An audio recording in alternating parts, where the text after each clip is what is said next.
Hello. I wanted to talk a little bit more about using the pick on the mandolin when you're getting started. One thing I wanted to kind of clarify when I said most mandolin players primarily use their wrist and use their elbow very little, that isn't quite entirely the whole story. One way you can think about it is that you use your wrist to pick on an individual pair of strings, and then you use your elbow to kind of move between the strings. So, for instance, if I'm picking just on the G string here, it's going to be pretty much all wrist. But then if I'm going to move all the way down to the E string here, I am going to have some movement at the elbow to keep my wrist in a nice position. Otherwise, you could end up in some awkward positions with your wrist. The other thing I wanted to mention is the depth of the pick going into the strings. And you've got choices on that you may use over time. But when you're just getting started, I would recommend you stay way out on the surface of the strings, where it's much easier to get through the strings, versus if you go very deep, it's much harder to get through the strings. Later, you might have times you want to use more pick into the strings to get a bigger sound. But when you're just getting started and trying to get a nice relaxed picking motion, I'd try to stay out on the surface of the strings like that. Um, so just to show what could be considered exercises to kind of demonstrate some of this picking, let's pick. Let's do some down picks on all four pairs of strings. So let's do four picks on the G string, all down. 1, 2, 3, 4 down. And then the same thing on the D string. 1, 2, 3, 4. Same with the A strings and the E strings. But let's do them one right after the other. So we'll start with the G string. We'll pick 1, 2, 3, 4. Then the D strings. 1, 2, 3, 4. A strings. 1, 2, 3, 4.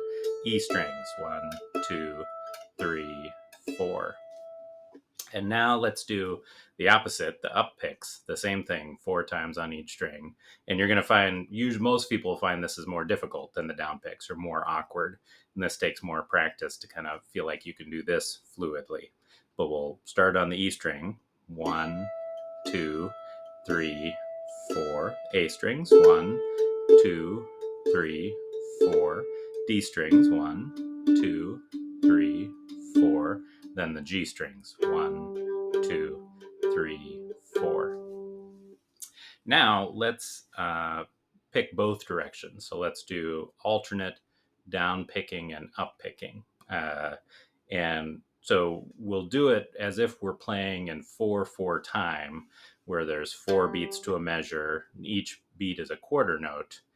And the concept with picking is called alternate picking, where on each beat of the measure you're picking down, and the rest of the time you're picking up.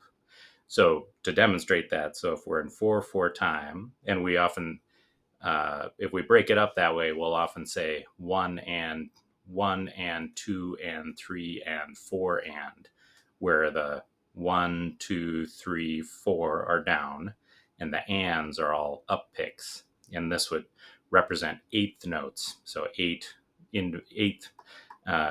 notes in a measure, instead of four quarter notes being all down picks. So let me just show that. So if we go 1 and 2 and 3 and 4 and let's try that across all four strings, going from the G string down to the E string. So we'll go 1 and 2 and 3 and 4 and 1 and 2 and 3 and 4 and 1 and 2 and 3 and 4 and 1 and 2 and 3 and 4 and then let's do that the other direction, from the E strings up to the G strings. But you still start with a down because you're starting on the beat.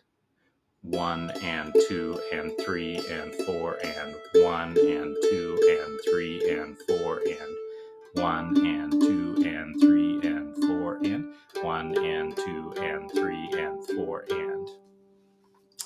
To show that even a little better is a picking pattern called the Nashville Shuffle, which is a very common kind of default pattern. For instance, if you're hanging on a long note instead of just picking the note and then not doing picking for a while. This is a common picking pattern to just kind of fill time. And this pattern is 1, 2, and 3, 4, and. So that's down, down, up, down, down, up.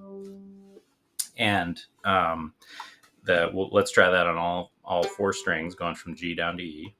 1, 2, and 3, 4, and 1, 2, and 3, 4, and 1, 2, and 3, 4, and 1, 2, and 3, 4, and. And now let's try that going up again. But again, we'll start with a down pick.